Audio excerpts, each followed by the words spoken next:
kisah yang sangat luar biasa, taubatnya Tha'labah radhiyallahu anhu. Sahabat Nabi yang mulia ini masih muda dan keimanan sudah tertanam dalam hatinya. Zaman dulu orang tidak punya kamar mandi dalam rumah, maka orang kalau mau pergi ke WC ataupun mau mandi, maka biasanya orang pergi ke padang pasir. Satu waktu Tha'labah radhiyallahu anhu ini keluar, kemudian dia ke padang pasir, lewat, bukan sengaja, lewat. Rupanya dia melewati sebuah tempat mandi tapi untuk seorang wanita Ansar, wanita dari Madinah. Dan wanita ini terkenal punya kecantikan dan kulitnya putih bersih. Dan ini bukan terlihat, telanjang bulat semuanya, tidak. Zaman dulu tempat mandinya laki-laki sama perempuan untuk membedakannya, kalau laki-laki itu dibuat pelapa kurmanya sampai ke daerah kepala sehingga bagian kepala terlihat dan orang tahu di dalam itu ada orang. Ini di padang pasir. Dibuat kayak WC-WC umum gitu ya, tapi masing-masing punya. Kalau perempuan tertutup semuanya. Tetapi karena terbuat dindingnya dari pelapa kurma, mirip dengan pelapa-pelapa kelapa kita sekarang ya, ada serat-serat, ada lubang celah di antaranya, maka dia sempat lihat sepintas perempuan tersebut. Dan itu mengganggu hati dia. Begitu melihat langsung terganggu hatinya, padahal dia tidak niat untuk sengaja mengintip orang mandi. Maka dia merasa tulang-tulangnya gemetar, kesemutan, otot-ototnya merasa kesakitan dan lemas. Lalu kemudian dia segera naik ke atas sebuah bukit yang sangat tinggi di Madinah. 40 hari dia nggak pernah turun di atas gunung tersebut, bertaubat kepada Allah Subhanahu wa taala. Salat di sana, dia makan minum di sana, pokoknya tidak mau pulang ke rumahnya. Nabi SAW memiliki tradisi, seringkali beliau kalau habis sholat melihat sahabat-sahabatnya. Tapi karena Tha'labah ini bukan orang yang sering ada di depan, maka Nabi SAW tidak melihat dia. Jibril AS datang setelah 40 hari dari masa perbuatan Tha'labah ini radhiyallahu anhu, mengatakan, hai Muhammad, Allah memerintahkan kau untuk memanggil Tha'labah yang sedang berada di atas gunung karena dia merasa bersalah dengan dosanya. Maka Nabi SAW mengutus beberapa sahabat mencari Tha'labah, ditemuilah, lalu dibawa. Begitu masuk ke dalam masjid, dia keringat dingin, wajahnya memerah, kehitam-hitaman, ketakutan sekali. Kata Nabi SAW, ada apa dengan engkau hai Tha'labah? Dia mengatakan, ya Rasulullah, saya telah melakukan maksiat yang besar sekali. Kata Nabi SAW, rahmatnya Allah lebih luas. Kemudian waktu itu diiqamahkan sholat. Maka sholat Nabi SAW bersama para sahabat, Tha'labah pun ada. Sementara sholat Nabi SAW membaca ayat tentang neraka, maka Tha'labah pun pingsan dalam sholatnya. Pingsan. Setelah itu habis sholat para sahabat menyampaikan, Nabi SAW datang membangunkan. Setelah bangun kata Nabi SAW, ada apa dengan kau hai Tha'labah? Ya Rasulullah, saya melakukan dosa yang sangat besar bagi saya. Selama 40 hari saya merasa terus dihantui dengan ketakutan atau diselimuti dengan ketakutan ini. Merasa luar biasa masalah saya melihat wanita tidak sengaja yang lagi mandi. Maka dia pun berkata, Nabi SAW mengatakan, rahmat Allah luas, mohon ampunlah. Dia mengatakan, ya Rasulullah, tapi hati saya masih betul-betul terganggu dengan ini. Maka Nabi SAW setelah mengatakan rahmat Allah luas, pulanglah semua sahabat ke rumah, sampai beritakan Nabi SAW kalau Tha'labah sakit di rumahnya. Maka Nabi SAW datang ke rumahnya, kemudian ingin meletakkan kepala Tha'labah di atas paha Nabi SAW. Tha'labah terus berusaha menjauh radhiyallahu anhu. Kata Nabi SAW, kenapa kau jauhkan kepalamu dariku? Dia mengatakan, ya Rasulullah, kepalaku penuh dengan dosa. Ini bayangkan sosok seorang sahabat yang hanya sekedar melihat tidak sengaja wanita yang sedang mandi, itu pun cuma di celah-celah pelapa-pelapa kurma itu. Maka Nabi SAW mengatakan, rahmat Allah luas. Apa yang kau rasakan hai Tha'labah? Kata Nabi SAW. Kata Tha'labah, ya Rasulullah, semenjak saya lakukan perbuatan tersebut, hatiku rasanya seperti sedang direngut, seperti ditekan dengan sesuatu. Tulang-tulangku dan otot-ototku seperti kesemutan semuanya. Aku merasa ketakutan yang luar biasa. Apa harapanmu? Kata Nabi SAW. Dia bilang, harapanku agar Allah memaafkan semua dosa-dosaku. Bukan cuma itu saja, aku mohon supaya Allah maafkan semua kesalahanku. Maka Nabi SAW mendapat wahyu dari Jibril AS. Jibril mengatakan, sampaikan kepada Tha'labah, hai Muhammad, kalau Allah sudah memaafkan bukan cuma itu tapi semua dosanya. Maka Nabi SAW mengatakan, hai Tha'labah, terimalah berita gembira, karena sungguhnya Tuhanmu Allah telah memaafkanmu, dan ini Jibril datang menyampaikan wahyu itu.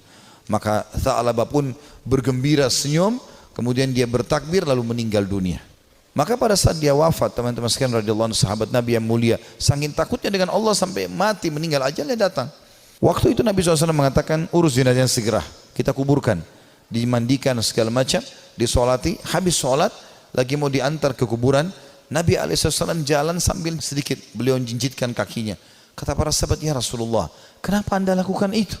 Kata Nabi SAW, saya merasa malu dengan para malaikat dan saya tidak bisa menghitung jumlah mereka yang sedang datang melayat jenazahnya Tha'labah radhiyallahu anhu. Sahabat Nabi yang mulia memberikan pelajaran kepada kita bagaimana mereka bertaubat kepada Allah Subhanahu wa ta'ala. Ada juga kisah yang lain dan kisah ini mirip, seorang tukang jagal hewan, suka menyembelih hewan, dengan juga ada pernah kisah seorang tukang fitnah. Dua-duanya mirip kisahnya, tapi saya satukan saja. Ini disebutkan oleh para ulama tentang kisah taubatnya orang-orang terdahulu. Dua-duanya ini, tapi di waktu yang berbeda, di tempat yang berbeda, pernah melihat seorang wanita dan dia tertarik dengan wanita tersebut. Hampir setiap hari dia melemparkan godaannya kepada wanita ini. Selalu melemparkan kata-kata rayuan, tatapan mata, apalah, berikan hadiah segala macam, sampai membuat wanita ini tertarik. Tapi wanita ini orang beriman kepada Allah, tidak mau sama sekali, tidak tergoda. Diajak jalan sama-sama tidak mau, diajak ngobrol tidak mau. Satu waktu dia melihat wanita itu sedang jalan jauh, dan jalan jauh ini pergi ke satu tempat yang kelihatannya tidak banyak orang. Maka kedua laki-laki ini di dua kisah yang berbeda, tempat yang berbeda, tapi kasusnya sama, jalan mengikuti perempuan tersebut. Begitu tiba di tempat yang sangat jauh, dia pun langsung menghadang wanita tersebut, mengatakan, saya jauh-jauh mengikuti kamu karena saya sangat menyukaimu. Maka kenapa kau sia-siakan waktu yang berdua ini? Kenapa nggak bersama-sama sekarang? Enak kalau kita mungkin pacaran sekarang, jauh dari orang. Kalau kau takut selama ini dengan orang, sekarang jauh dari orang. Maka wanita tersebut tiba-tiba mengatakan, kalau kau memang mencintaiku, maka kau harus tahu sebenarnya aku lebih mencintaimu. Aku pun sebenarnya suka dengan kamu, tetapi rasa takutku kepada Allah mengalahkan itu semua. Aku tidak ingin justru karena cinta ini kemudian kita terjerumus dalam kemaksiatan dan Allah hukum kita. Maka dengan kalimat itu saja laki-laki ini tersentuh. Lalu dia mengatakan, subhanallah, yang telah memberikan peringatan kepadaku melalui lisanmu. Kau takut kepada Allah dan aku tidak takut kepada Allah.